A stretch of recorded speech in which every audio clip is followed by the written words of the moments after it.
मित्रों नमः शिवाय। मैं ज्योतिष देवज्ञ पंडित देवेंद्र द्विवेदी, शहडोल मध्य प्रदेश से। मित्रों, 14 जनवरी सूर्य का राशि परिवर्तन, सूर्य का जो गोचर होता है ये 1 माह का होता है और सूर्य के साथ साथ और भी जो शेष ग्रह रहते हैं अलग अलग तिथियों में वो भी गोचर करते हैं।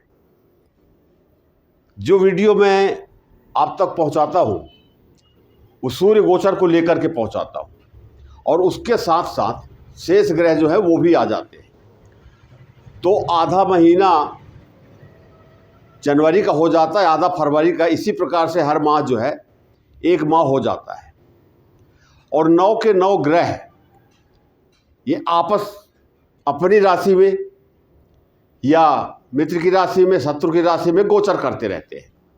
एक राशि से दूसरी राशि, दूसरी से तीसरी राशि, ये राशि परिवर्तन चलते रहता है, जिसमें 4 ग्रह मुख्य रूप से राहु, केतु, शनि और गुरु ये लंबी अवधि तक एक राशि में गोचर करते हैं और शेष 5 ग्रह जो हैं ये महीना 1.5 महीने का गोचर होता है।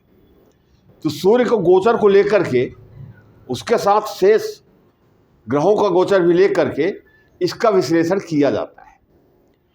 और हम गलती कहाँ कर रहे हैं, या हमारे जो जातक हैं, हमारे जो दर्शक हैं, जो कुछ जानना चाहते हैं, तो गलती कहाँ होती है कि या तो हम अपनी जन्म कुंडली देख करके खुश हो जाते हैं कि उसमें अच्छे योग कारक ग्रह की महादशा अंतरदशा चल रही है, इस भाव में बैठा अच्छे फल देगा। फिर नवमांश कुंडली में हम धोखा खा जाते हैं, आपकी चंद्र राशि पर आधारित। पर अगर सच में आपको पूरी जानकारी चाहिए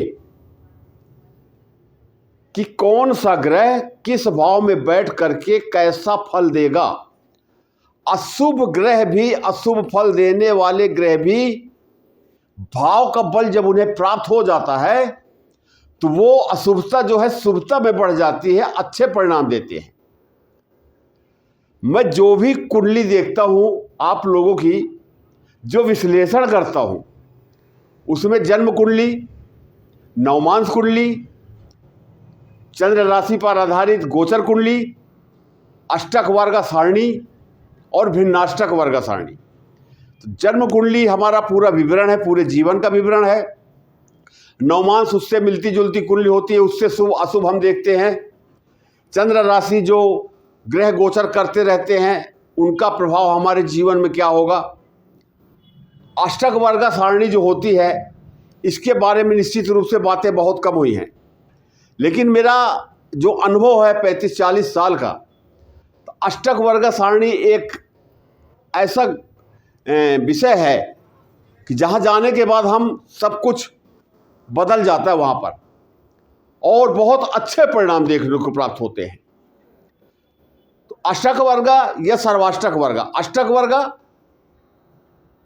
रवि, चंद्र, मंगल, बुध, गुरु, शुक्र, शनि, 7 ग्रह ये हो गए और लग्न को ले लेते हैं तो 8 हो गए। तो ये अष्टक वर्ग हो गया और सबको मिला दिए तो सर्वाष्टक वर्ग हो गया। अब सर्वाष्टक वर्ग में हर भाव के बिंदु होते हैं, वहां पर ग्रह नहीं होते हैं। तो ग्रहों का बल देखने के लिए हम अंश देखते हैं, डिग्रीज देखते हैं कि कौन सा ग्रह कितने डिग्री का है, कितने बल का है, कितना फलीभूत होगा, शुभ है अशुभ है। पर वो ग्रह जन्म कुंडली के, गोचर कुंडली के, किसी भी कुंडली में कहीं न कहीं किसी न किसी भाव में तो बैठा होगा।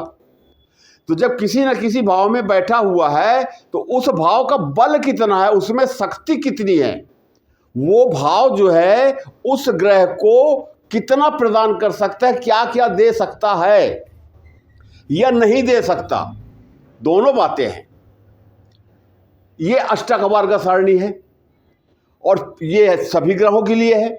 और फिर हम भिन्नाष्टक में आ जाते हैं। तो भिन्नाष्टक में हम एक वर्ग को देखते हैं। तो सर्वाष्टक में एक भाव में 28 प्लस बिंदु चाहिए। इसी प्रकार एक ग्रह को लेते हैं तो 8 बिंदु चाहिए। 4 बिंदु अगर आता है, 4 से कम आता है तो समस्याएं, 4 बिंदु है तो सामान्य और 4 से 8 के बीच में है तो उत्तम। भाव के बल को हम देखते हैं अगर, तो 24 से अगर कम आ रहा है तो समस्याएं, 24 से 28 सामान्य, और 28 प्लस जितना चला जाए ऊपर 40-45 जो भी चला जाए उत्तम, जितना अंक बढ़ेगा बिंदु बढ़ेगा उतना उत्तम।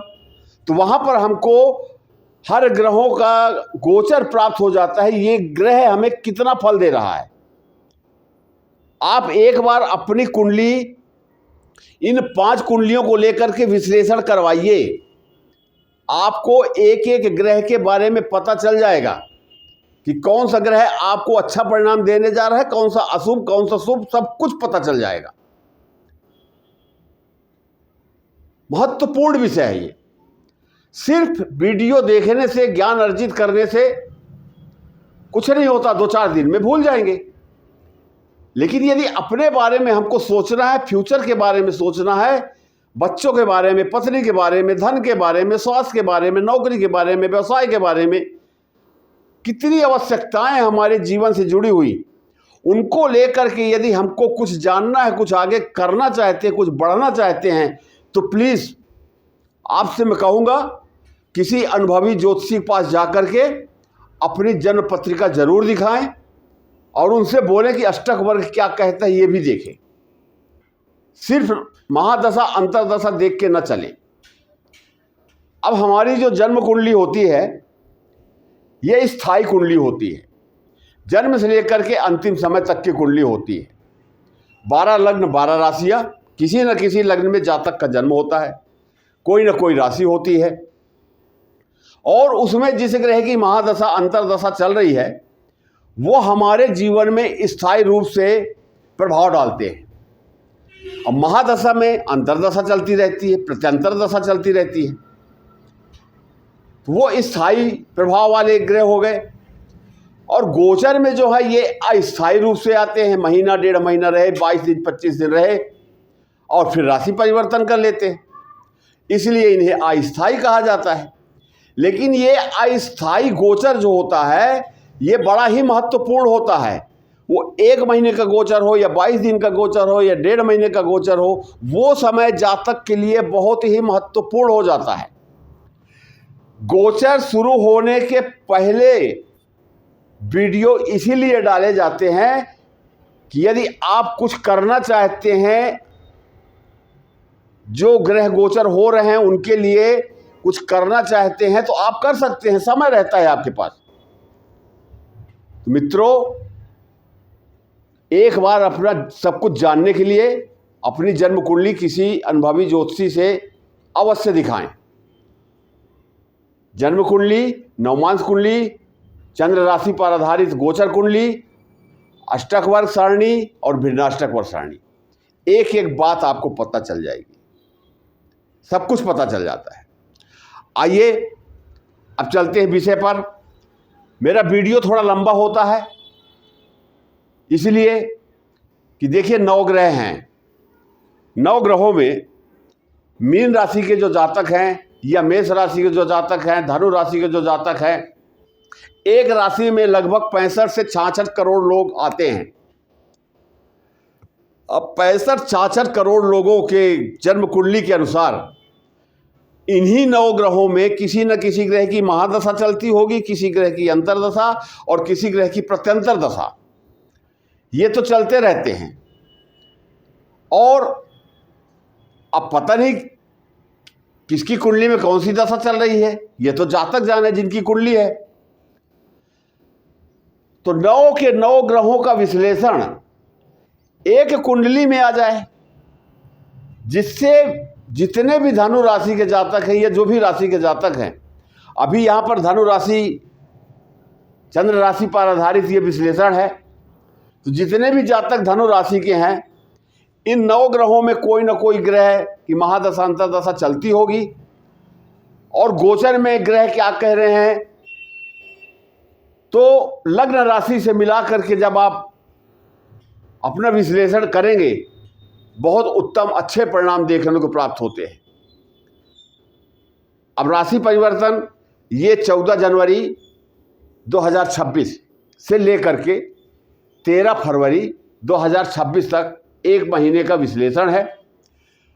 14 जनवरी 26, 13 फरवरी 26, एक महीने का विश्लेषण है।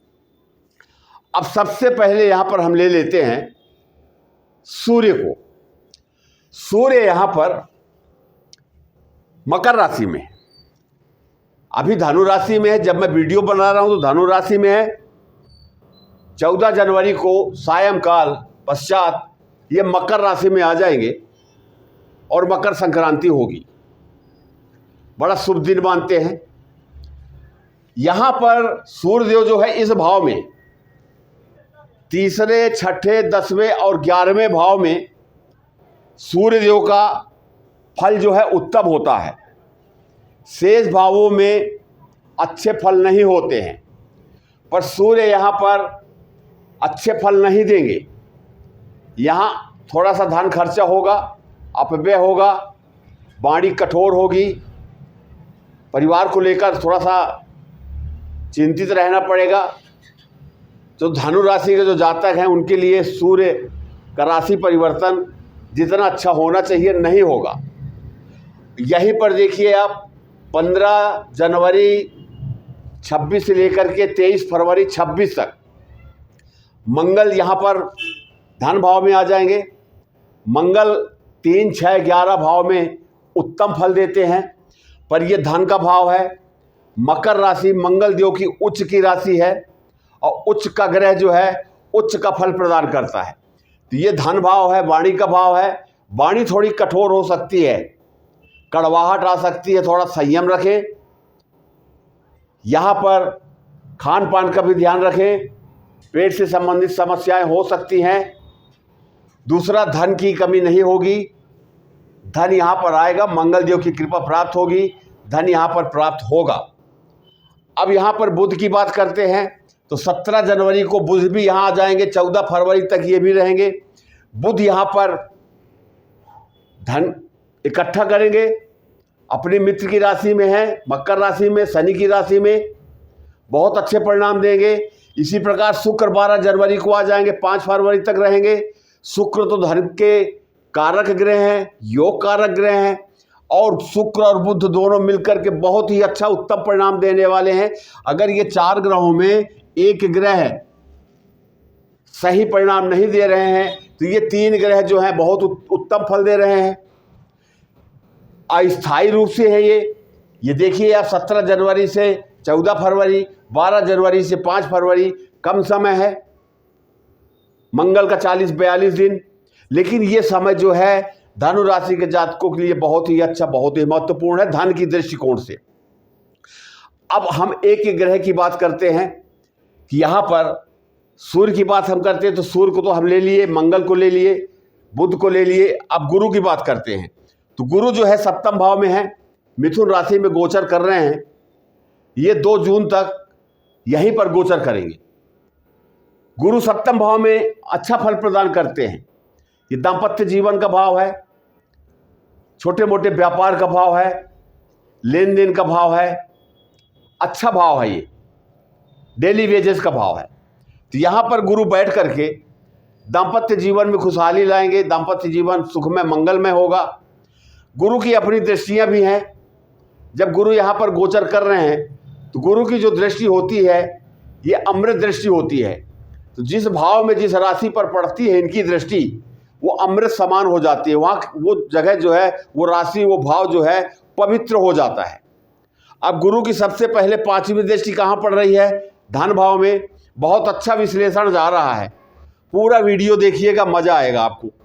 अंत तक मैं कुछ और बताऊंगा, एक विशेष जानकारी दूंगा, आपको अच्छा लगेगा और आप खुद निर्णय ले सकते हैं।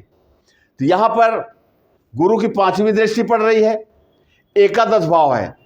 एकादश भाव को आय का भाव कहते हैं, इच्छा पूर्ति का भाव, महत्वपूर्ण भाव, इच्छा पूर्ति का भाव है। यहाँ पर बुध और शुक्र मंगल मिलकर के धन एकत्रित कर रहे हैं। यहाँ पर गुरु की दृष्टि पड़ रही है तो इच्छा की पूर्ति भी हो रही है। बहुत अच्छा योग बना हुआ है। छोटी मोटी बीमारियां भी हो सकती हैं, सर्दी, खांसी, बुखार, इस टाइप से थोड़ा सा समस्या आ सकती है, पर यह इच्छा पूर्ति का भाव है। तो गुरु की जो दृष्टि पड़ रही है 5वीं दृष्टि, इच्छा पूर्ति होगी। अब गुरु की जो 7वीं दृष्टि है, 7वीं दृष्टि धनु राशि में, गुरु की अपनी ही राशि है, लग्न भाव में। तो यहां पर जो एक ऑरा होता है व्यक्ति का, मस्तिष्क, विचार, पर्सनालिटी, उसकी स्वास्थ्य, इन सब बातों को लेकर के हम अध्ययन करते हैं। ये बहुत अच्छे परिणाम देखने को प्राप्त होंगे, क्योंकि गुरु की अपनी स्वयं की राशि है। तो गुरु यहाँ पर बैठ करके और इस राशि को भी प्रभावित कर रहे हैं। अब गुरु की नौवीं दृष्टि जो है, देखिए तीसरे भाव में पड़ रही है। तीसरे भाव में राहु देव गोचर कर रहे हैं। धनु राशि की कुंडली में धनु राशि की कुंडली में तीसरे भाव में राहु गोचर कर रहे हैं। राहु तीसरे, छठे और 11वें 3 भावों में अति उत्तम फल प्रदान करते हैं।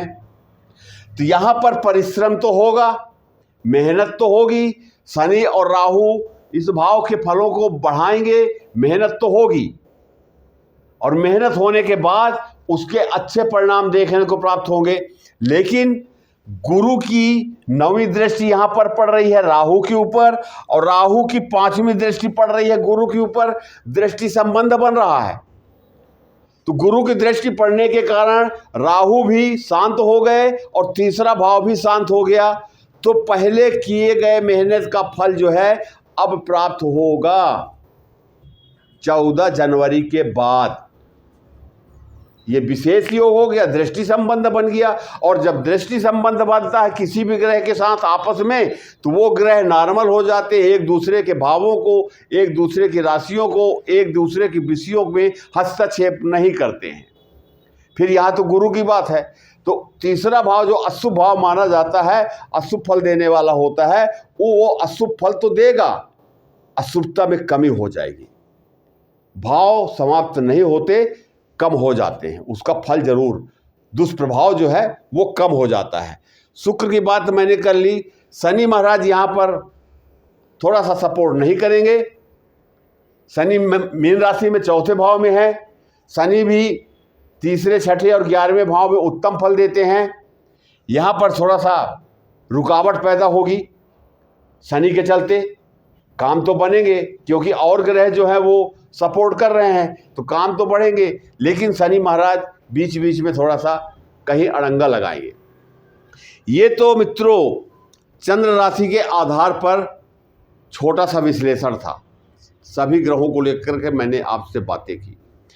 अब होता क्या है कि यहाँ पर जैसे सूर्य को मैंने कहा कि दूसरे भाव में सूर्य जो है धन का नाश करते हैं, अपव्यय कराते हैं, वाणी को खराब करते हैं।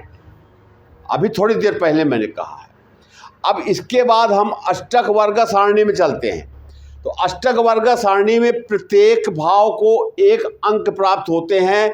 जैसे मान लीजिए प्रथम भाव को यहाँ पर 33 अंक मिल गया, तो सप्तम भाव को यहाँ पर 29 अंक मिल गया, तो यहाँ पर मिल गया 36 अंक मिल गया। अब यहाँ पर मान लीजिए कि 38 अंक मिल गया।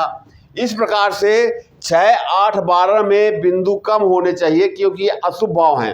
पर जहाँ जो ग्रह बैठे हुए हैं उस भाव को हमको देखना है कि इस भाव में बैठ करके जो भी ग्रह बैठा है, गोचर में हो या महादशा अंतर्दशा में हो, तो यहाँ पर बैठ करके ये हमें कैसा फल दे रहा है। ये हर व्यक्ति की कुंडली अलग अलग हो जाती है, विश्लेषण यही होता है।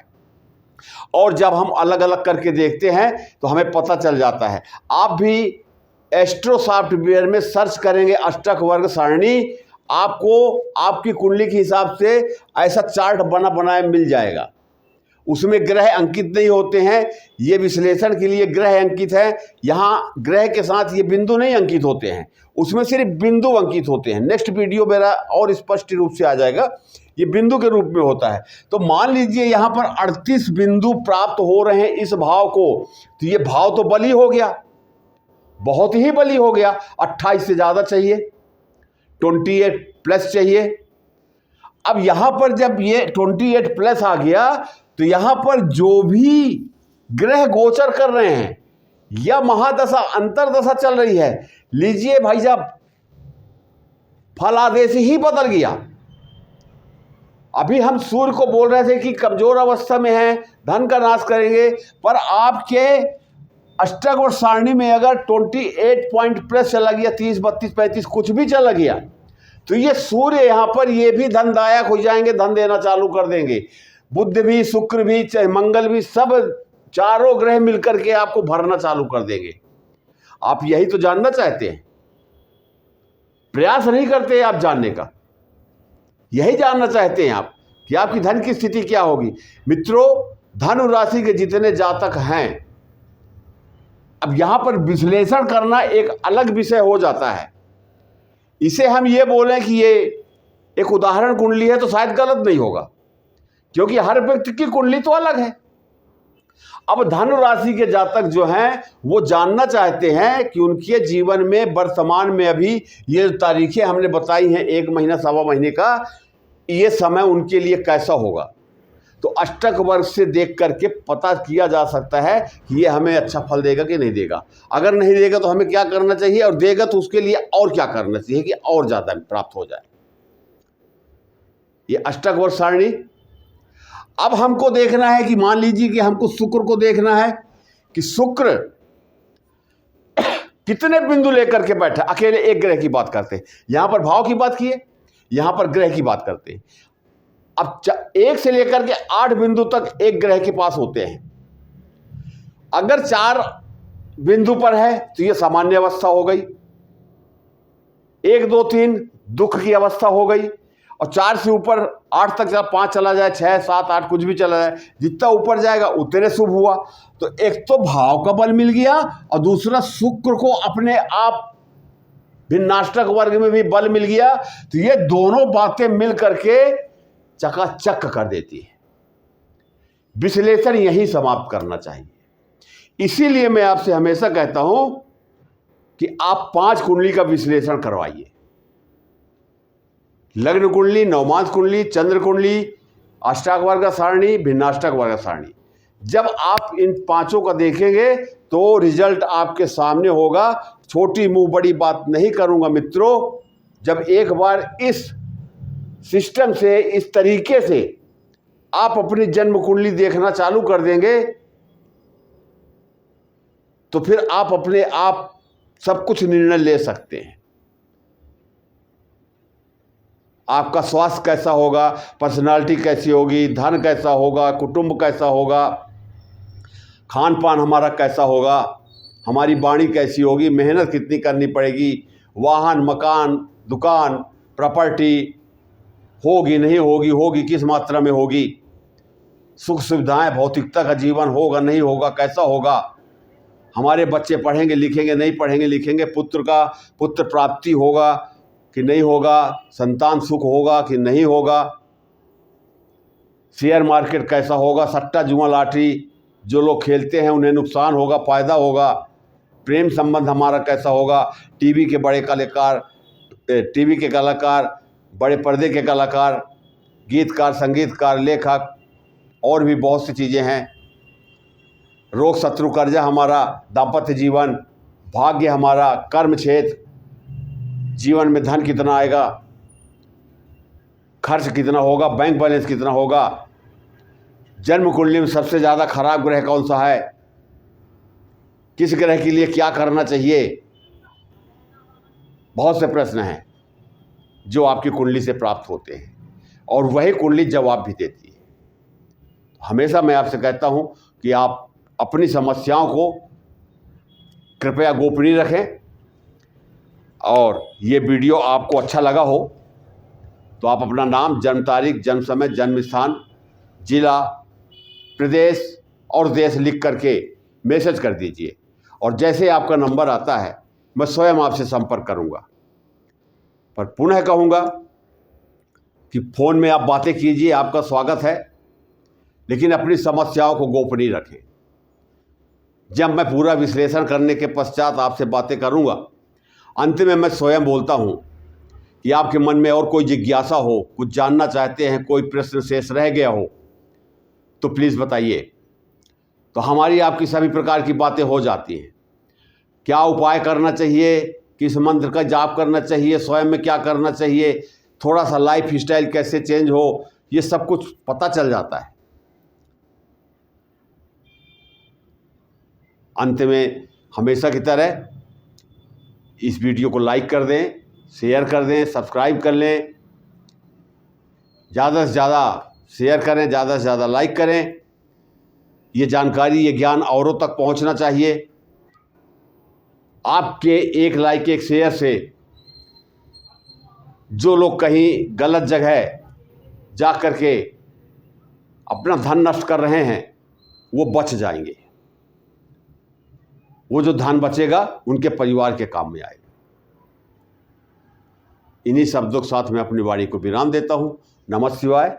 आप सभी को नए वर्ष का सुखमय मंगलमय जीवन व्यतीत हो। खुशियाँ ही खुशियाँ आपके जीवन में आए। भगवान भोलेनाथ कैलाशपति आप सबके ऊपर कृपा बनाए रखे, ऐसी मेरी प्रार्थना है। नमः शिवाय।